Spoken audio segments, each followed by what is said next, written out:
T20I और ODI के associate sections के बाद अब वक्त आ गया है rising star of associate countries के बारे में बात करने का। जी हाँ, सबसे पहले हम बात कर लेंगे ओडीआई के बारे में। ओडीआई में और T20I में नए ऐसे प्लेयर्स जिन्होंने न्यू डेब्यू किया है, लेकिन अपने टीम के लिए बहुत अच्छा इन्होंने अब तक काम किया है। जी हाँ, काफी अच्छे रन्स मारे हैं, काफी अच्छे विकेट्स निकाले हैं, ओवरऑल कंप्लीट परफॉर्मेंस इनका रहा है। तो ये चार प्लेयर्स इसमें से हैं। जी हाँ, T20I में 2 हैं और ओडीआई में 2 हैं जो राइजिंग स्टार के लिए सबसे बेस्ट कंटेंडर साबित हो रहे हैं। सबसे पहले बात कर लेंगे ओडीआई के 2 कंटेंडर के बारे में, जिसमें से कोई एक विनर होगा। आइए जानते हैं कि 2 कंटेंडर वो कौन से हैं। हाँ जी हाँ, मुझे भी थोड़ा ये सुन के हंसी हुआ, क्योंकि कहीं ना कहीं जो इतने कम समय में इतना ज्यादा इन्होंने जो अपने देश के लिए जो नाम कमाया है वो काफी है, और देश के लिए नाम कमाना इंपॉर्टेंट होता है। पहले बात करें जीन पेरी कॉर्डसे, नामीबिया के हैं, 8 मैच खेल चुके हैं, 299 रन, 37 का एवरेज। तो ये तो खैर हो गया इनका जीन पेरी कॉर्डसे का डेब्यू किया इन्होंने 2019 से ही इन्होंने डेब्यू किया था। मैचेस नहीं होते, आपको याद रखिएगा ये जो हमारा क्राइटेरिया है ये 10 से कम मैच वाले प्लेयर्स के लिए, जिन्होंने 10 मैच से कम मैचेस खेले हैं, 7, 8, 5 मैच खेले, ये क्राइटेरिया है। तो यही कहीं आप सोचेंगे यार ये तो कब का हो गया, लेकिन ऐसा नहीं है। 2020 में तो हुआ ही नहीं भाई, और ये लोग तो वैसे भी क्रिकेट नहीं खेलते, हम लोग खेलते क्या नहीं, खिलाते नहीं। इसलिए अब यहाँ पे आते हैं कंटेंडर एक और, मैक्सो डाउट, नो डाउट। तो यहाँ पे उन्होंने 4 मैचों में 278 रन मारे हैं, 236 रन, 4 मैचों में 236 रन, 78 का एवरेज। जी हाँ, ये ये जबरदस्त। इन दोनों में से ये 2 कंटेंडर्स हैं ओडीआई के, जो राइजिंग स्टार के लिए बिल्कुल परफेक्ट बैठते हैं, और इनका परफॉर्मेंस बाकियों के मुकाबले काफी बेटर रहा है। और ये बात हो गई ओडीआई के कंटेंडर्स के बारे में। अब यहाँ पे बात कर लेते हैं T20I में टॉप 2 कंटेंडर्स के बारे में। जी हाँ, T20I में टॉप 2 कंटेंडर्स जो है राइजिंग स्टार्स, जिन्होंने 10 से कम मैचेस की हम बात कर रहे हैं। राइजिंग स्टार्स में 2 नाम सबसे पहले आते हैं, बाकी 2-3 प्लेयर्स और आए थे हमारे नजर में, उनका परफॉर्मेच इनसे बेटर नहीं था। ये 2 प्लेयर जो आते हैं रेस में वो है कुशल भुरतेल। जी हाँ, नेपाल के कुशल भुरतेल, जिन्होंने 5 मैचों में 278 रन मारी। इससे छुपा नहीं है, आप सब जानते हैं। जबरदस्त परफॉर्मेंस किया था, 70 करीब का एवरेज, 141 करीब की स्ट्राइक रेट, जबरदस्त। ये क्लियर कट जाहिर सी बात है कि ये कंटेंडर तो ऐसे ही बन जाते हैं। दूसरे नंबर पर अगर जो प्लेयर आते हैं वो है आसिफ शेख। जी हाँ, ये भी जबरदस्त प्लेयर हैं। इन्होंने 5 मैचेस खेले। जी हाँ, देखिए हमने क्राइटेरिया 5, 6, 7, 8 10 से कम का रखा है। 5 मैचों में 154 रन मारे हैं, 38.5 की एवरेज। स्ट्राइक रेट देखने वाली बात होगी, 139 रन की करीब इनकी स्ट्राइक रेट है। जी हाँ, T20I में इनकी स्ट्राइक रेट है ये 139 की।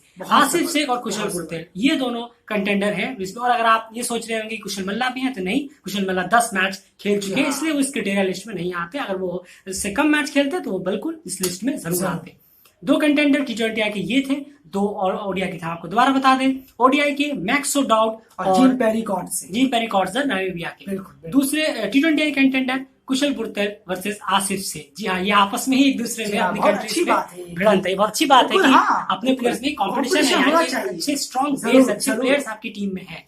और अब बात यहाँ पे कर लेते हैं सबसे पहले ओडीआई में विनर किसे समझते हैं आप अयान, और क्यों? बिल्कुल, देखिए मैक्सो डाउट को ही यहाँ विनर घोषित करेंगे, क्योंकि मैक्सो डाउट अकेले दम पे अभी फिलहाल नीदरलैंड के लिए स्कोर कर रहे हैं। जी हाँ, हाल फिलहाल के मैचों में वो खुद चल रहे हैं, लीड फ्रॉम द फ्रंट जिसे कहते हैं, वो करते हुए नजर आ रहे हैं। और नामीबिया की तरफ से कहीं ना कहीं वो थोड़ा सा जो प्लेयर है कॉर्ड से वो कम दिखाई देता है उनकी तरफ से, क्योंकि जो प्लेयर हैं उनसे कई ज्यादा एक्सपीरियंस प्लेयर वहां। जी हाँ, वहां पे गिराड एरसमस है, वो भी जबरदस्त ऑलराउंडर है, वो भी लगातार परफॉर्म करते हैं। तो उसके में कहीं ना कहीं अगर इनको ऊपर मौका मिले, ऊपर खिलाएं, तो जरूर होगा कि देखने को मिलेगा कि इनका एवरेज भी अच्छा है, क्योंकि बैट्समैन में कोई कमी नहीं, कोई कमी नहीं।